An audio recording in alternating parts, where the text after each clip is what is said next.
What's up, guys and girls? This is James, unlocking the value and copymycrypto.com, talking to you today about the wonderful world of crypto. It is starting to look better and better and better. There's still bearish sentiment. We can't like ignore that, but there's been slight recoveries, and a lot of there's a couple of indicators sort of suggesting that we're on a downtrend, but most of the indicators are still bullish. As well as just general day-to-day things that are happening. But I'm going to get into how FUD in particular starts. I found an amazing Twitter thread that I actually want to show people because I think it's phenomenal.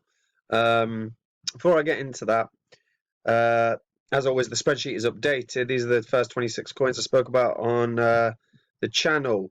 Grin is down, everything else is up, and they've all been wrecked to some degree by the recent correction, which is what I still believe it is.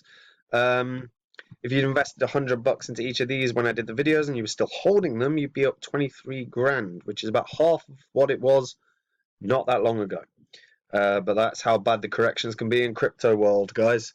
If you are brand new to crypto, you're at a perfect opportunity because you can buy some serious dips. Everything is on discount. And if you want to do that, the best place you can go to check things out is copymycrypto.com. The link is in the description. It's where I share my live portfolio along with the opportunities that the market is presenting. And there have been some big ones. So yeah, if you're brand new to crypto, check it out. Right, guys. So look, at the moment, the market is to some degree recovering. Okay, not hugely, but Ethereum has been on a real positive trend, and Bitcoin to some degree, a small positive trend. Not amazing, but not bad. We're actually we're closing at higher lows at the moment, which is really good to see. You know, we'll see how today ends. We're still below this 200-day moving average, which we need to break at some point. Desperately need to break and then we need to hold above it for a day or 2 days, really, at least a day. Because certainly being below the 200-day moving average is certainly a negative. But we're testing it. We tested it yesterday. It bounced back. Testing it again today. Hopefully, it might bounce back. We've been up to just shy of 40 grand today.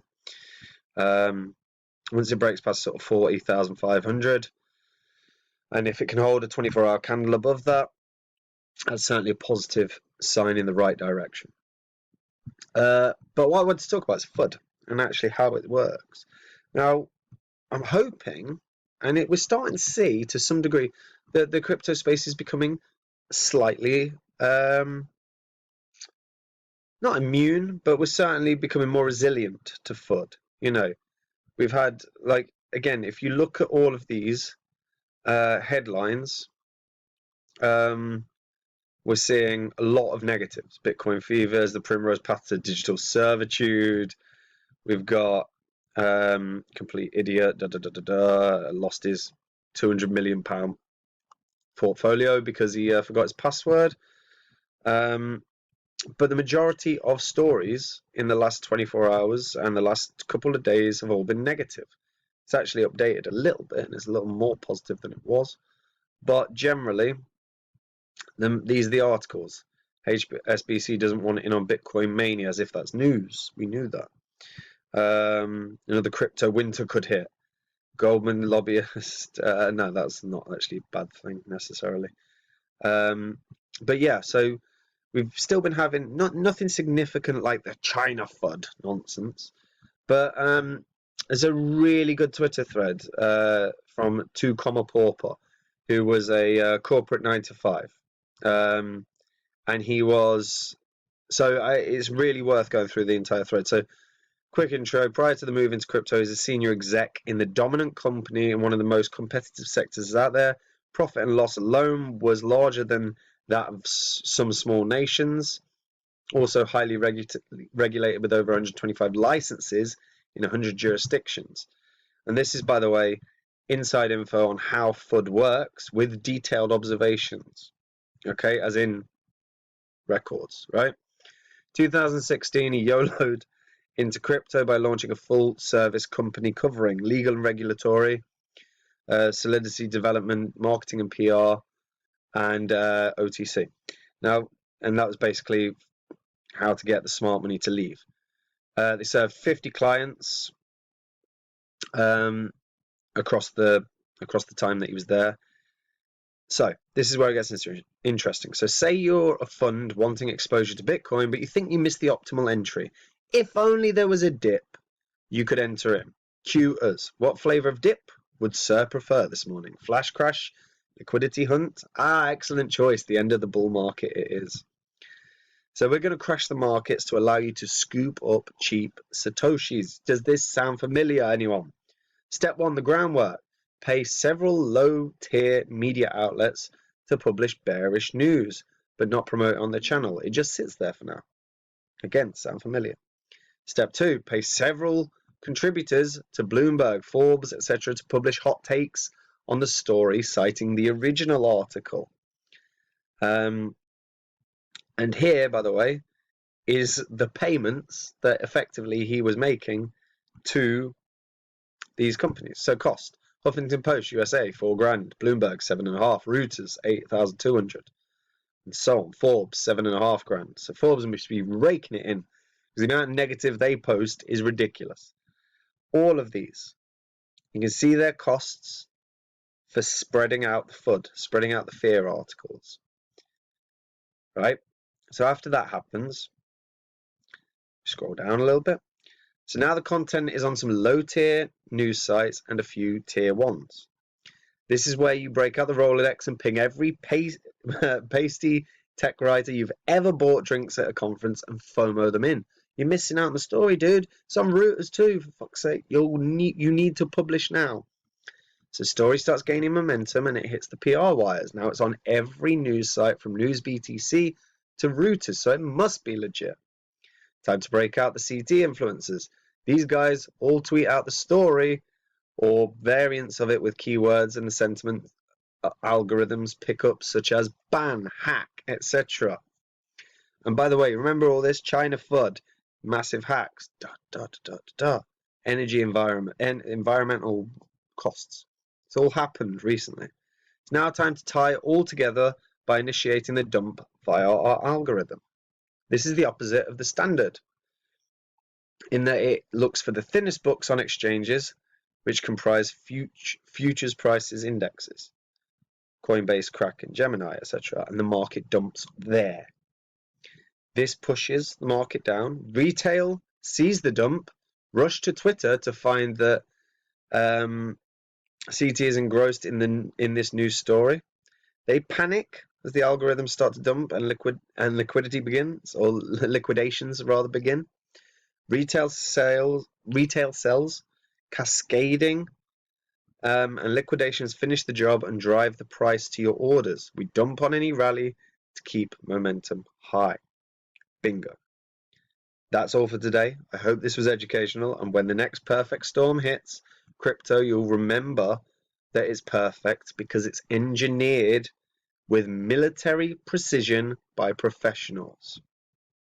One of the finest Twitter threads I've ever read. 2, Pauper. Highly recommend you follow him. I will in a second. That is what a lot of us in crypto land have been saying is happening. And, you know, this guy, I'm presuming he is legit, but we can always check it out. But fundamentally, what he's actually said works in terms of the steps, in terms of everything we saw, and in everything we've seen as well. It's been one thing after another, after another, after another, after another. And again, I'm not sure we're necessarily done, guys. I don't think this is a bear market. I think this is what we just read. This is a systematic attack on the price to lower it, to get better entry points for these bigger institutions who obviously have media in their pocket. I'm not saying conspiracy. I'm saying that's what I think happened, right? And hopefully people in the markets are becoming more and more and more resilient to this. It might not necessarily be the case because it just takes mainstream media to pick up certain negative things, and anyone new to the market that hasn't seen these corrections that have been brutal, we can't argue that it's not been brutal.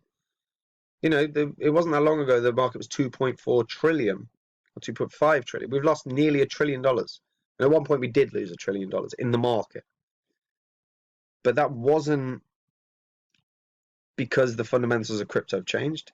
It wasn't because the market is set to tank. It was because it was attacked to tank. That's all I think. That's it. And I just thought that was brilliant. And I really wanted to draw people's attention to it. Because we still see it. And look, notice when it starts happening on the lower tiers.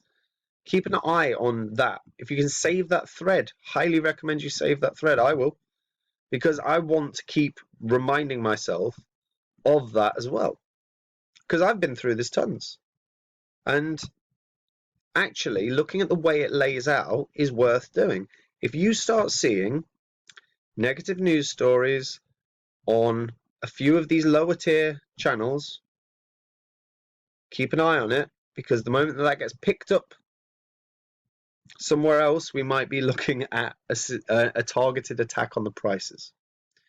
And that does happen. You know that happens. Yeah, guys, I think the correction's not done. I know, you can call it correction or attack on the market, but at some point corrections were due in this market, and I think this was part attack, part correction. More attack, if I'm honest, but we now view it and we'll objectively look at it and go, this is correction.